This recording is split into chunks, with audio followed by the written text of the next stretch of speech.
A worm crawled up my arm and rested on my neck. When he whispered into my ear, I felt a tingle.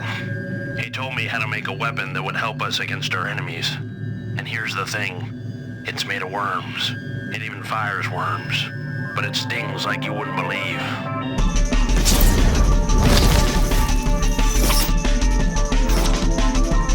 System Shock 1 was a fantastic game. A well-designed sci-fi dungeon crawler with plenty of options and freedom. Like Ultima Underworld before it, it could have gotten a sequel that was basically the same game again, just with some new additions and features. Instead, it didn't get a sequel for 5 years, and it resulted in a very different game. For one, it was a joint venture between two companies, Looking Glass and Other Looking Glass. Irrational Games was founded by 3 ex-employees of LGS who are now back working with their old team, just as a partner company rather than employees. The game itself was being developed using the Dark Engine. At the same time, the Dark Engine was being made for Thief 1.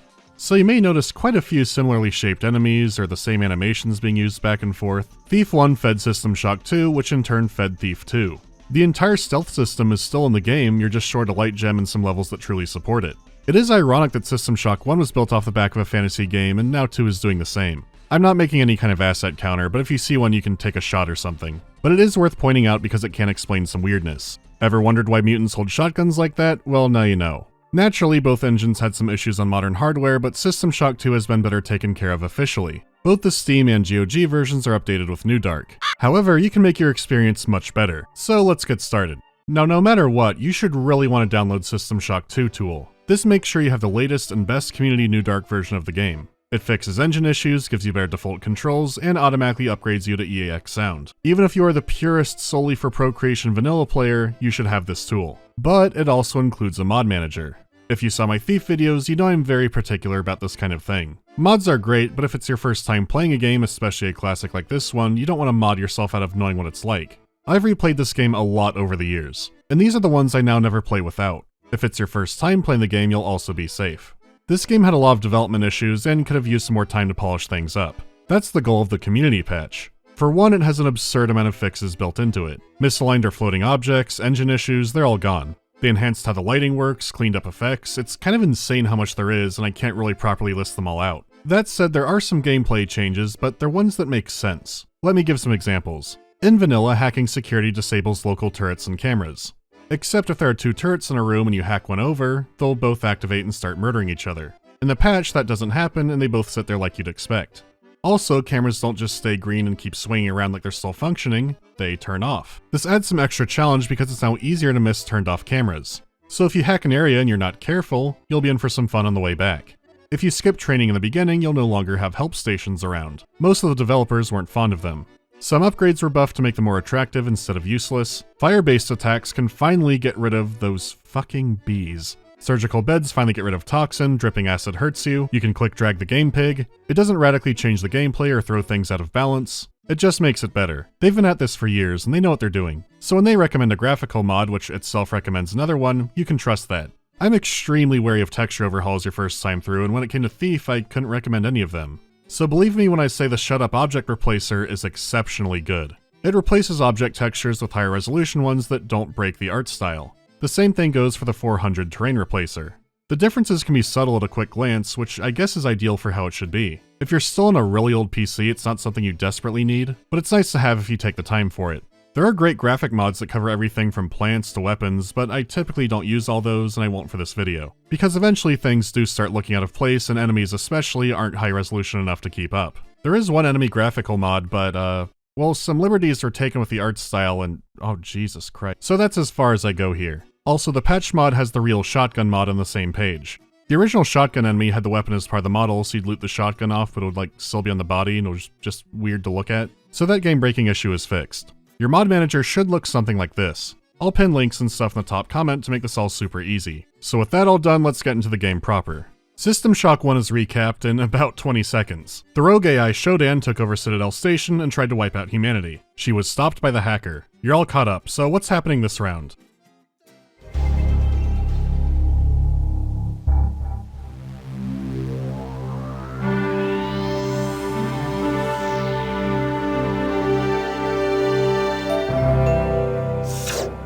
February 3rd is the day the magic happens. The Von Braun, the first starship in history capable of traveling at faster than light speed, will undertake her maiden voyage. This incredible journey is the result of teamwork between the UNN Protectorate and the incredible scientific minds at the newly relicensed Tri-Optimum Corporation. Imagine being able to travel to distant star systems in a period of weeks. It's all part of Tri-Op's commitment to the future. The Von Braun is packed with over 1.8 billion flight, scientific, and security systems, nearly all developed by Tri-Optimum and its wholly owned subsidiaries. Providing security for the Von Braun as she plows through the heavens will be the UNN Rickenbacker. At her helm will be no less than Captain William Bedford Diego himself, hero of the Battle of Boston Harbor during the Eastern States Police action. This incredible union of government and corporation is made possible by an intricate series of docking mechanisms that will allow the Rickenbacker to piggyback its way into jump space. Sleek, fast, revolutionary. Who knows what wonders await our crews in the bosom of the cosmos? All we do know is that it's a great day for mankind. Oh, there'll be some wonders.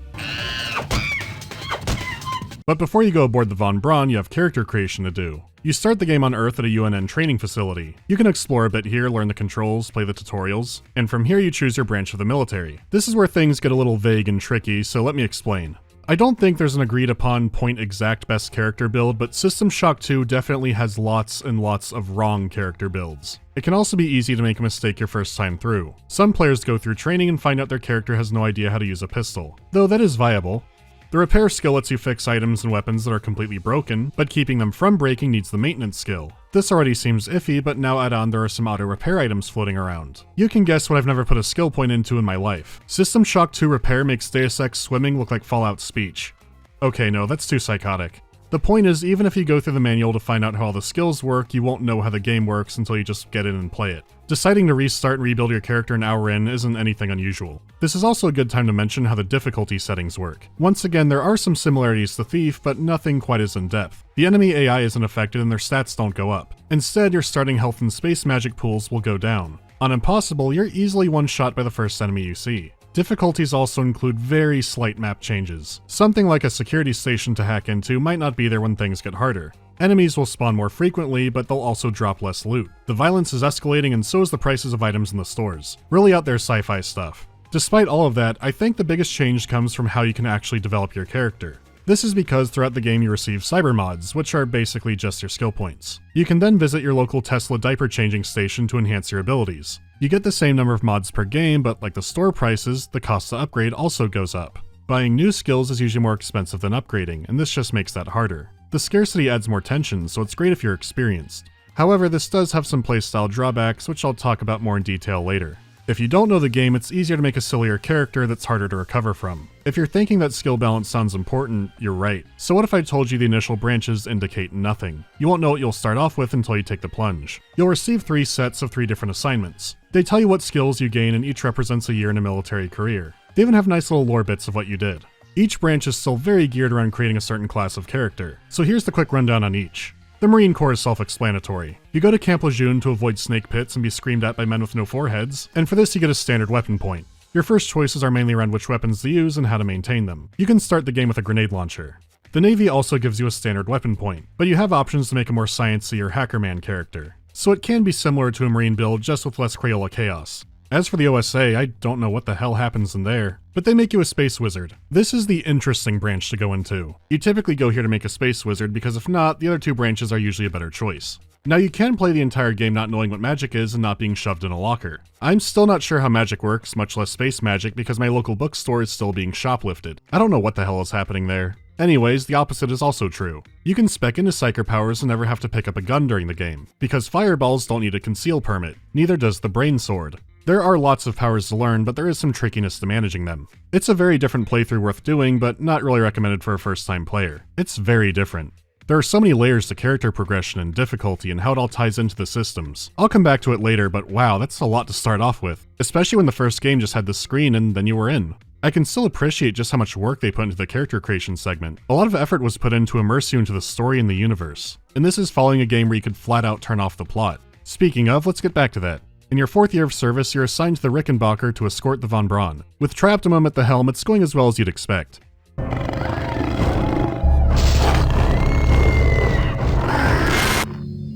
Reinitializing memory strings.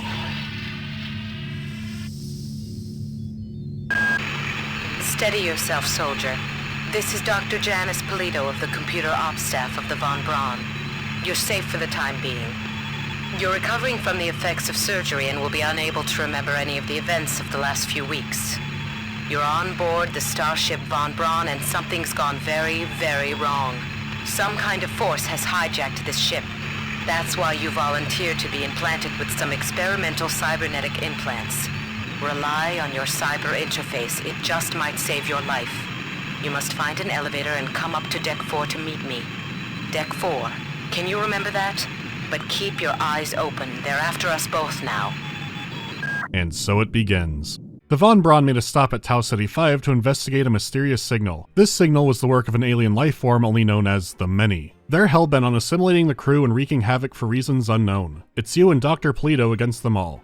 Looking back at vanilla for a moment, the graphics are pretty nice looking for 99. Then again, in this case, even vanilla is still using the new Dark engine. And with the game being patched over the years, there are subtle differences compared to an actual CD copy. Plus, I'll be playing a modded copy anyways, so if you're looking for technical purity or something, I don't know, go to Plymouth. The environments still look pretty good, but the shortcomings definitely come from the character models. And really, this is still from a much later perspective. Fidelity gets out of date, but design is forever. And the enemies have outstanding art direction. Well, except maybe the spiders. You could go a lot more horrifying with an alien spider. But that's okay, because they are awful in different ways. It's quite the roster, and I don't want to spoil all of it. Like Thief before it, the environments are definitely the strongest aspect. The Von Braun is a clean, ideal future Star Trek ship. Or at least it was before the Many showed up, which gives everything a creepy contrast. This was a high-tech science ship, so it's sterile, but there were still places for people to relax comfortably. So you have this effect where one room could look completely pristine, and the next one has a slasher film massacre in it. There are plenty of sci-fi horror games, including ones I love, that have really creepy-looking environments. Dirty, dark, industrial.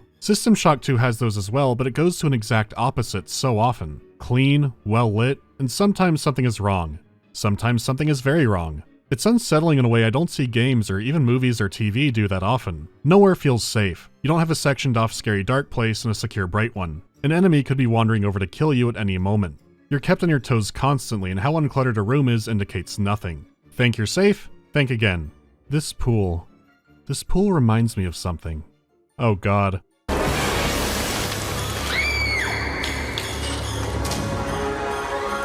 Just excellent attention to detail all around. The game has an atmosphere quite unlike any other one I've played, and that uniqueness has stood the test of time. It could be that everything is being elevated by the excellent audio design. If you're lucky, you'll be hearing the enemies before you see them. Join us! Your song is not ours.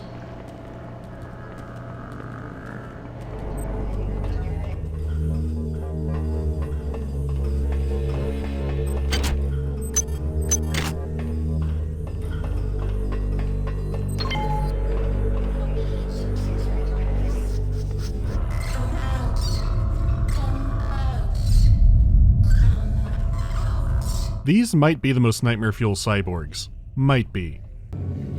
You seek your associates, but you cannot find them. You are so very alone. The voice acting is that looking glass scale of extremes. Some lines still have that "who do we have today in the office to do them" effect, but luckily not too often. I got called up around 0430 to help unload the shuttle coming back from Tau Ceti. Kerenskin was there alone. Jesus, what the hell happened to him? He'd lost most of his hair, and you could see these lumps on the side of his neck. And that smell. I told him he should go see Dr. Watts, but he told me to mind my own business. Then you have some of the most effective, scariest shit on the planet. They have so many miracles to share, so much knowledge to give. They told me how to make this implant. They said it would make a better me of me. I wish I had more time so I could give it to them. Please don't. Glory to the many. I am a voice in their choir.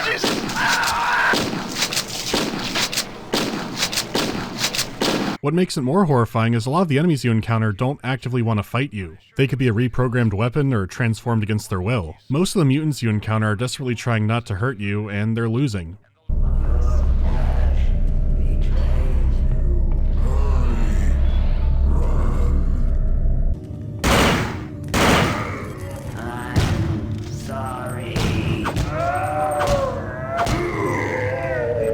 It goes that extra mile to add more horror to them. They're already pretty ugly. The ambient sounds of the ship keep you on edge. The music can be subdued and tense, and then suddenly, something breaks the silence.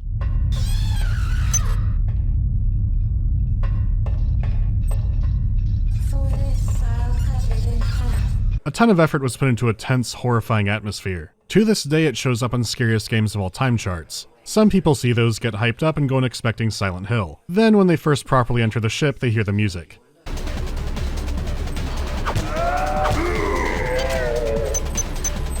A lot of people weren't mentally prepared for the rave. Most of the soundtrack is electronic and the most late 90s techno it could be. It's always been a divisive topic. Understandably, some people don't find it fitting to the atmosphere, but it's a sick soundtrack. Radiation hazard. Radiation hazard. Radiation hazard.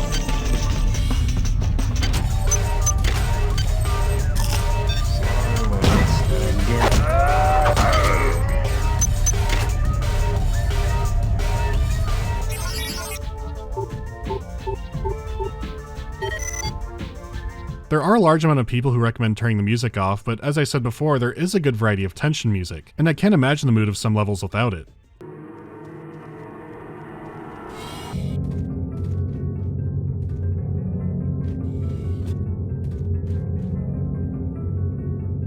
The techno quiets down and the tension builds. It's hard to put my feelings into words on this, because yeah, how the music is implemented is very strange at times, but it's really only that way if you're trying to confine it into a horror genre. But viewed as a sci-fi action RPG, it's perfectly fitting. A lot of 90s shooters had big scary monsters to shoot at. While it might have a scare or two, you don't hear many people today call the original Doom a horror game. Then you have something with a lot more overt horror elements like Quake, but most people now would just call that a shooter. But Quake can have some amazing tense atmosphere.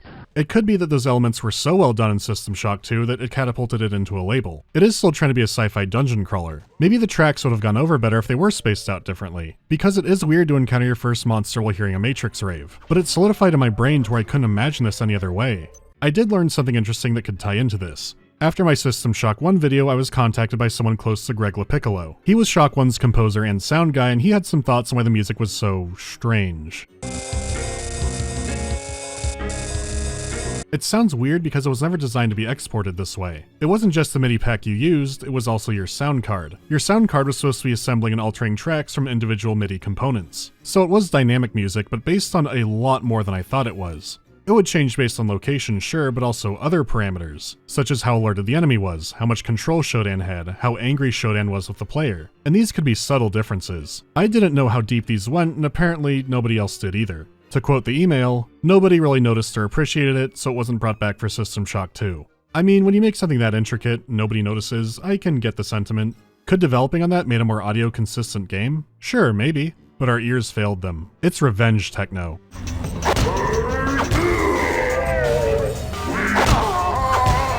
Silence the Discord. The audio can be compressed, and there are pops here and there, but the overall quality and variety and layers still more than hold up. You could turn the music down if you want, but it'd be a real shame to play this game without hearing it. At least give it a shot. So you have a game already drawing you in with great visuals and sound. Now stack some solid gameplay on top of that.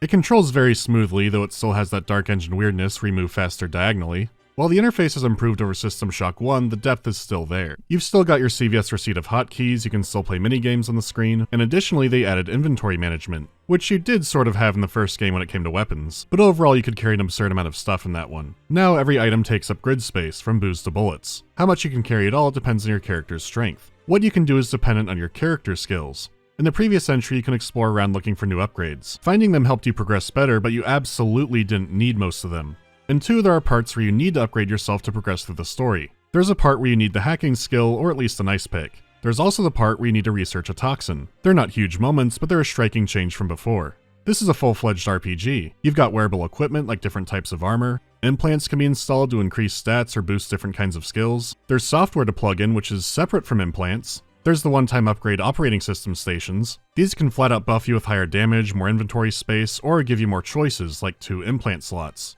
How you play the game and view the game world can be dramatically different based on these choices. This is the game's greatest strength and its weakness. There is a lot of variety, and the community patch tried to make some directions more viable, but you still get the sense there's a certain kind of character this game was made for. Sure, you could create a super hacker character, but you don't really need those points maxed out. At the same time, playing the game without any hacking skill makes me feel naked. There's so much benefit to having some hacking, but not a ton in maxing it out. A lot of the skills scale in this weird kind of way. The research skill lets you study certain items. A lot of them are enemy organs that give you a damage boost against them, which is very good, but no, you can't sell the organs. Okay, but there is more to it. Besides insides, the many have strange new technology. Weapons, implants, armor. They have some deadly items, especially in the Crystal Shard, which is the most dangerous melee weapon in the game. The other items require much higher research and a higher skill investment. They also require an exotic weapons skill, which you can't spec into until about halfway through the game. They also have the least amount of available ammo, It even fires worms. and they still aren't really as effective or versatile as something like standard weapons. The best one you get is near the end of the game, and it still needs to be maintained with a fairly high skill. Compare that to a weapon set that will always be effective throughout the entire game with plenty of ammo. You would think a higher investment might give you something more cool if you suffer during the early game, but not really. I mean, look at how hard research tapers off. You research more than half the items in the game with one level that you need. Research already requires you to backtrack to chemical rooms for materials, so you're going through the ship more doing this. Moving some buffs to higher research levels would make sense. A flat damage bonus across all weapons makes up for them not spending the points specializing yet. This is all just one example, but probably the biggest one. The final tier of psi powers have things that would be useful earlier on, but not really at the end game, and just stuff like that. The point is, between this and weird skills and item availability, something has always felt off about the balance. This is more noticeable the higher the difficulty goes because you have less points to spend.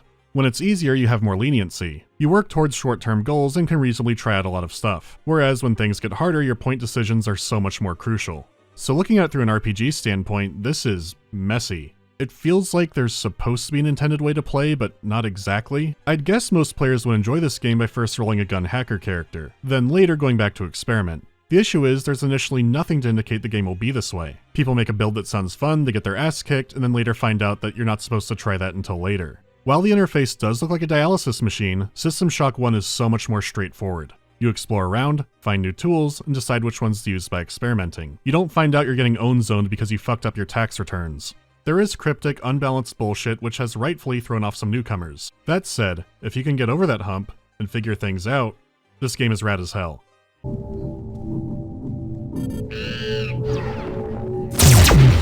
The survival horror aspects are strong, and the Von Braun is a complete death trap. From audio logs you find, it's clear the ship wasn't ready for the journey, but in eternal corporate dumbass fashion they went anyway. Maybe the biggest shortcoming was the ship's AI Xerxes. To prevent another Shodan situation, plenty of flaws and backdoors were intentionally built into him. He was so insecure that the crew would hack into him and make him sing Elvis Presley songs, which was harmless until the many came aboard the ship. The turned crew members got Xerxes on their side. He's another unwilling casualty of the many. He announces schedule changes and protocol and other routine stuff. Then he starts praising his new god and saying he won't escape in the same tone. Security forces have been alerted to your presence, intruder. The glory of the many demands your capture or destruction. Not only are the mutants against you, but also all the onboard machinery. Your work is cut out for you. Cameras can raise alarms that send out hordes of enemies. You're ambushed in all kinds of unpredictable ways. Right when you think you have a trick figured out, the game might have a new way to twist it. That nowhere is safe feeling is constantly reinforced. Yet it's not horribly punishing in an obvious way. The restoration bays are back and most levels have one to go to. So if you do die, you come back losing only a bit of money. Which doesn't sound too harsh, but you are losing some resources. There might be new enemies on the way back to where you were. And again, you won't always have this. Your money, which is nanites, is essential. You need it for hacking attempts, to modify weapons, and of course to use the replicator stores. Every bullet shot is a bullet spent. Shock 2 is excellent at making you keep a tally of what you have in the back of your brain. Features like weapon degradation that the team was conflicted on help serve that purpose. You scavenge around for weapons and you might find a better version, but it's more degraded. The use of weapons needs to be spaced out and how they'll fit in your inventory. You could have a Harry Potter duel with a monkey, but you're wasting your brain power. Everything outside of hitting a bad guy with a big stick has a cost. Even then, some enemies explode or have other nasty effects if you kill them in melee. Your trusty wrench and other hit gear never degrades, but some dialogue implies it might have at some point in development. If pure melee sounds like the full way to go, I've tried it. Making a psychic punch man is fun eventually, but there's going to be noticeable levels of suffering on that path. The close quarters build won't be a way to escape from being resource starved. It feels amazing when a last second plan comes together, and System Shock 2 is full of opportunity for those. The skill system truly does shine at times, and there can be all kinds of ways to get through the same obstacle. What's a horrible annoyance in one playthrough can become resources in another. Or lunch. When it all comes together, it's pure joy. For being one of the first games with all these systems and the openness, it pulled it off really well. It easily could have been a disaster rather than kind of messy and off balance. Maybe you shouldn't take my word on balance, because every time I replay this game, I always get bamboozled by this jump, and I don't know why. Every time I replay it, I forget, and I usually die there. What is unfortunate is the amount of jankiness the game still has. Even with years of community patches, enemies can glitch and freak out. Hitboxes can be ridiculously huge, but sometimes they're obscured in weird ways. And even with all the hotkeys, the interface can be clunky. R343 compromised.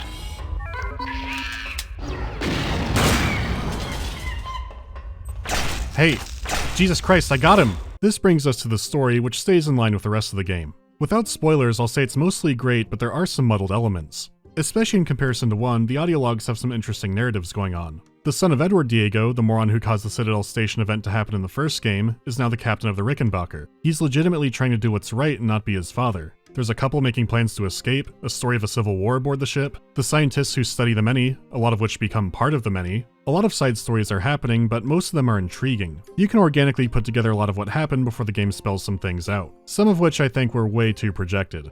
The main antagonist doesn't try to replace Shodan. The many also want to fundamentally change humanity, but where Shodan was arrogant, the many are more pitying. They genuinely seem sad and repulsed by the idea of not being part of a hive mind. Not only do they tell you this directly, but other characters wonder if they're right. But you fear us.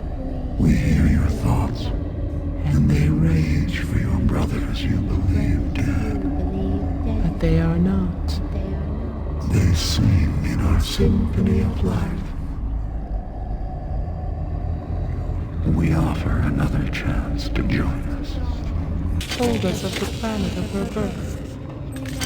We know how you have harmed this place with your pollution Your violence. and your discord.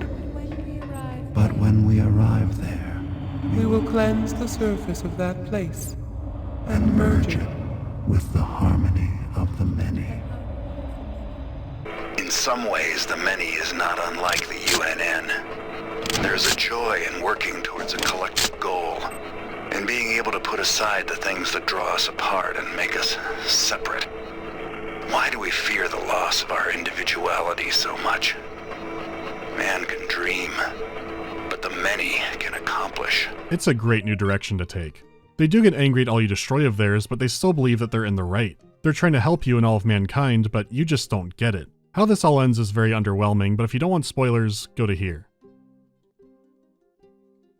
Okay, so Dr. Polito. While she works with you to stop the many, she's very bossy. Technical-minded, ends justify the means, she gives no shits about the crew. It's odd because you find some of her audio logs around and she sounds much nicer.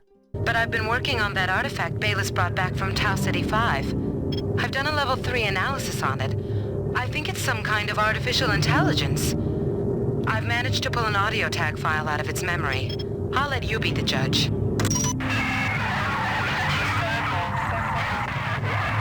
Oh boy, meeting her is gonna explain a lot.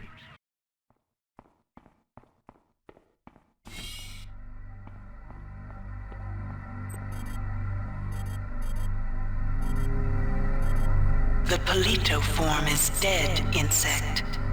Are you afraid? What is it you fear? The end of your trivial existence. When the history of my glory is written, Your species shall only be a footnote to my magnificence.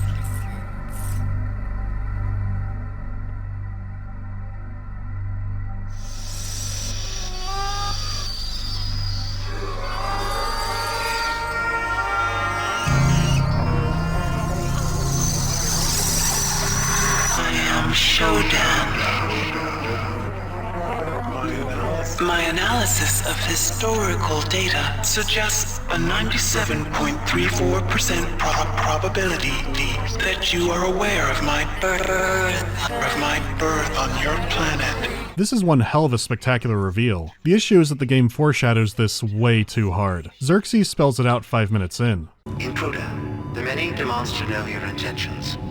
Are you allied with her? Do you not know of her intentions, of her history? She once tried to destroy your species, and now you do her bidding. Oh, Polito's fucking Shodan. Thank you, Xerxes.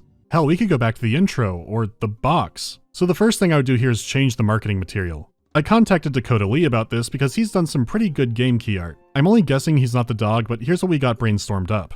On the official cover, our twist character is front and center. System Shock 1 just had a regular cyborg enemy on it. So in that vein, why not one of the many's hybrids? This is more accurate to who you're facing 99% of the game. If you did want to go all out and still have scary rogue AI on the cover, why not Xerxes? Dakota actually may have outdone himself here. Of course, this is for fun, and from a marketing standpoint, putting Shodan on the cover does make sense, but I still would have loved an awesome cover that let them get away with the twist. What's happening is foreshadowed subtly, and I think you could rip out those overt lines without hurting anything. The many outright ask why you're serving the cybernetic metal mother. I mean, Jesus Christ, just come out and say it. The elderly bitch is clearly a robot. Clearly a robot. How could it not be Shodan? Fucking idiot. I'm not sure why it had to be so heavy-handed. You can remove almost all the foreshadowing and it would still be effective. The next reveal is that the many are not aliens. Instead, they're mutant descendants of a garden grove on Citadel Station. In particular, the one the hacker jettisoned, and Shodan had a server node or something there as well, so she also survived. It crashed in a Tau Ceti 5 30 years later, the lifeforms evolved rapidly, and the Von Braun picked up their signal a decade or so later. I've heard some people wonder how the Grove got from Saturn to Tau Ceti in only 30 years. Scientifically, I'd guess it went through a who gives a shit wormhole, but you can do further research if that kind of stuff really bothers you. Shodan teams up with the player against the many, and this is where things get iffy for me. It's especially weird because in game circles now, people reference System Shock 2 Shodan, but they treat her like she's System Shock 1 Shodan. Before, she's almost everything fighting you. She's both the dungeon master and the dungeon itself. You're at her mercy, and she knows it and she owns it. She's just as arrogant and egotistical in 2. Her audio mixing and effects are as creepy as ever, and Terry just blows it away with the performance. You move like an insect. You think like an insect. You are an insect.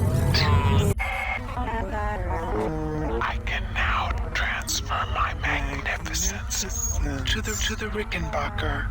However, when it comes to her role, she's basically reduced to a glorified quest giver. You do her tasks and she says, "You're my slave and I'm gonna step on you," but that never happens, and I didn't really feel a threat of that happening. There is one brief moment where you can disobey her and she takes her cyber modules away instead of awarding them. This is a cool moment, and I would have loved if there was more stuff like that. She gets more power and can start affecting the ship systems or your own cybernetics and perception. Instead, she does nothing. You challenge the many by crawling inside of its huge biomass, which is now engulfing the ship. This huge cavernous flesh labyrinth is unlike anything you've played so far. You're completely out of your element, which you didn't have much of to begin with, and it's an overall great send-off. Also, a fun fact about a lot of the original textures here. One of the producers had to go in for some kind of procedure and kept the film. The body of the many is based off someone's actual colon. Speaking of shitty things, the Dark Engine was never good with moving platforms. Some people might say it's teeth grinding, and they made that literal. It's really just this one section you see, but it's so awful that it's ingrained in a lot of memories. This single jump may have tainted a lot of perception on the body of the many. That's impressive in its own right, and it's the kind of thing you need to play to really understand. When you're deeper than ever, you need to take down the many's brain. As classic as their games are, Looking Glass never quite got boss fights right.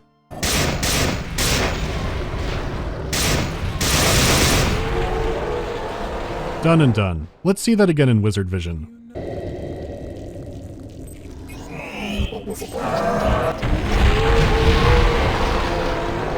Underwhelming, but I'll take that over tedium any day. As you leave the body, the many takes its final moments to warn you about Shodan. It laments its dying, but still relates to you more over a machine. After everything, it would still rather see you and humanity live over its metal mother. Shodan then immediately betrays you, as expected. And while games like this require suspension of disbelief, Shodan's plan is bonkers. If Shodan is left to continue, her reality will completely assimilate ours. Space will become cyberspace, and Shodan's whims will become reality. Right. She's somehow using the ship's FTL engine to merge cyberspace and real space to become God. So if this was more substantial or longer, I would be on board. Navigating a Shodan-controlled nightmare world would be a fun final challenge. A corrupted, balls-to-the-walls version of the Von Braun and the Rickenbacker. Shodan could be expanded out to be a real final villain and a good showdown.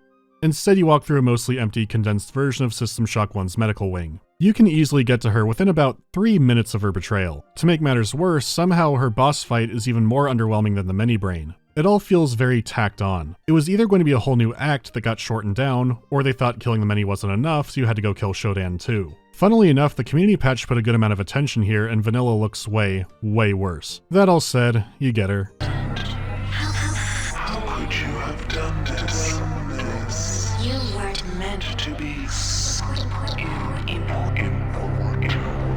And now You think to destroy. You think to destroy me.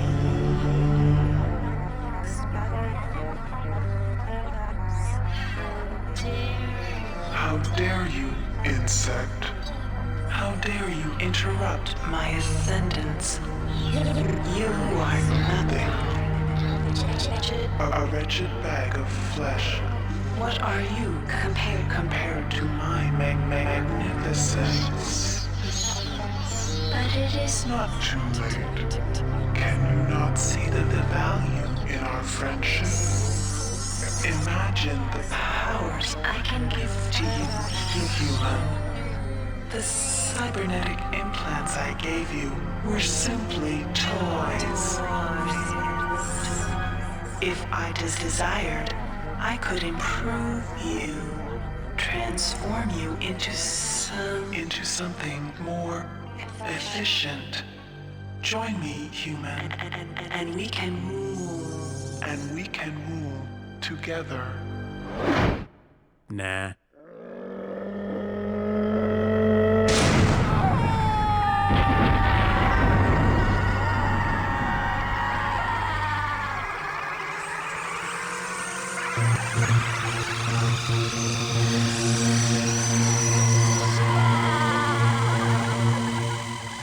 I know people who hate this, but this is a high note for me. What better way to tell off a wannabe god? Use a tone like she asked if you want some of her fries. Also, she's alive because she possessed someone or something, so this was pointless. Anyway, this game is a classic and highly influential. It's also very flawed, but it still holds up. It has this aesthetic and tone and blend of elements that you can't find anywhere else.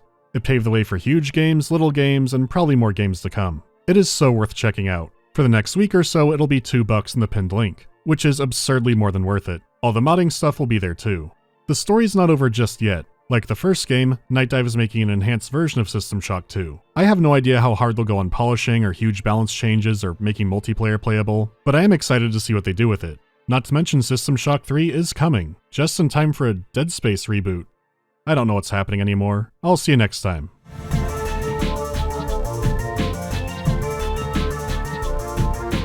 What do I think of the Games Workshop IP situation? It was actually unusual for them not to be huge dicks about it for this long at once. There is some irony there since their settings started as kit bashes of other properties. In any case, I doubt I'll have more Warhammer videos this year. Unless Total Warhammer 3 comes out, which in that case, oh boy. Would I play Thief 4 for a charity milestone? I have no idea how the hell that would happen, but yeah, sure. Maybe like the Osteoporosis Foundation due to the lack of jumping? It could be fun if it's for a good cause. D&D 3.5 or 5e? Oh god, 3.5 is such a rabbit hole when it comes to magic, and 5 definitely is easier to get people into. But I do think they cut down some skills too hard. Most campaigns I play are homebrew anyways, but most people nowadays seem to spin off 5e rather than 3.5. Favorite and least favorite Halo games. For Campaign 2, for Multiplayer 3, I stopped playing 4 early on and have not tried 5. I am curious about Infinite. If they keep the Banished as the big bad, that'll be the funniest thing on the planet. Okay, till next time. Is this why 1 was a more coherent game? The monkeys did this?